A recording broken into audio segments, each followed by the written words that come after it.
Hello and welcome to a new video. Today I'm going to talk about Fiverr and how you can avoid problems when interacting with potential buyers. If you don't know, Fiverr is a platform to connect freelancers, i.e. sellers and buyers. There are all kinds of services available, but for the purpose of this example, we'll focus on software development, which is my field. Usually, buyers contact sellers directly via chat system and just say what their project is about. There are all kinds of people from different countries. Most of the potential buyers which you convert into an order are polite, patient, etc. Unfortunately, there are some scammers or just shady users. Now, I created this simple checklist web app to help me vet potential buyers. It just works by ticking the relevant boxes and seeing the scores below. Most of the elements you see here really happen or have happened to me and other freelancers on Fiverr. Just have a look at the official Fiverr forums. This doesn't mean that if you get a bad score, the buyer is to be avoided. You might just want to be careful. There are 5 tabs, each one corresponding to an aspect of the interaction.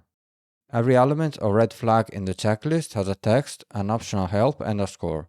Some red flags, such as buyers wanting access to your Upwork account, are really major red flags and will instantly trigger a toxic buyer score. Yes, there are scammers talking about your Upwork account on Fiverr. There are also minor red flags, such as having a stock profile photo. In this case, the contributing factor is just 1 point. Here's the link if you want to test it out. You'll also find it in the video description. If you see that the app is down, try it a later time. You can also deploy it yourself with Docker and Docker Compose. Talking about that, this is a Streamlit web app.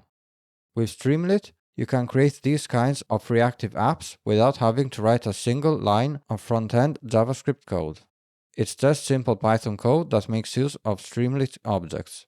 In my case, I separated the data and logic into 2 different files. Red flags are placed in lists with description, help and score, divided by type. The possible outcomes work in a similar way. There's an inbuilt support for some colors, such as the ones I use for the outcomes, as well as material design icons such as these. And this is just a tiny example of what you can do with Streamlit. The comment section is an afterthought, but it's really simple to implement, all considering. As I said before, deployment is done by creating a Docker image of your project and running it with Docker Compose. This is described quite well in the Streamlit documentation. What you should really do for privacy reasons is to disable the telemetry analytics sent to Snowflake Inc., which is the company behind Streamlit. This is an opt-out feature and can be easily done via a TOML configuration file.